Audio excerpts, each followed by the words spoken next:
కావ్య దగ్గరికి వచ్చి వాళ్ళ మామయ్య, ఎందుకమ్మా నన్ను ఆ విషయం చెప్పకుండా ఆపేశావు? ఎలాగైనా ఈరోజు ఆ విషయం ఏంటో మీ అందరికీ చెప్పి ఉండేవాడిని కదా, ఆ విషయం ఏంటో మొత్తం బద్దలు కొట్టేవాడిని కదా అని చెప్పేసి అయితే అంటూ ఉంటాడు. ఆ మాటలు వినగానే అక్కడ ఉన్న కావ్య అయితే, అసలు విషయం ఏంటో నాకు తెలుసు మావయ్య, మీ విషయం మొత్తం నాకు తెలిసిపోయింది.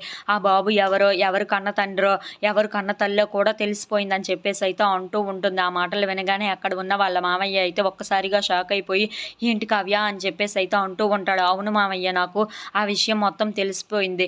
అందుకే మిమ్మల్ని మీ మీ గుట్టు కూడా బయటపడకుండా నేను అయితే అత్తయ్య గారి ముందు ఏమీ మాట్లాడకుండా సైలెంట్గా ఉండిపోయాను. అలాగే ఆ విషయం కూడా చెప్పనివ్వకుండా ఉంచేశానని చెప్పేసి అయితే అంటూ ఉంటుంది. ఆ మాటలు వినగానే అక్కడ ఉన్న వాళ్ళ మామయ్య అయితే ఏమీ మాట్లాడకుండా సైలెంట్గా తన రూమ్లోకి వెళ్ళిపోతూ ఉంటాడు.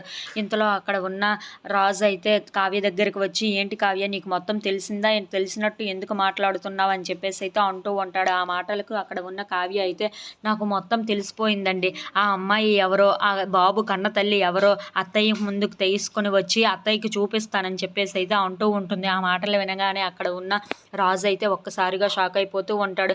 ఏంటి కావ్య నువ్వు మాట్లాడుతుంది అని చెప్పేసి అయితే అంటూ ఉంటాడు. అవును, ఆ అమ్మాయి ఎవరో అత్తయ్య ముందుకు తీసుకొని వచ్చి అత్తయ్యకు అసలు నిజం ఏంటో నేను చెప్తానని చెప్పేసి అయితే అంటూ ఉంటుంది. If you like this video please subscribe.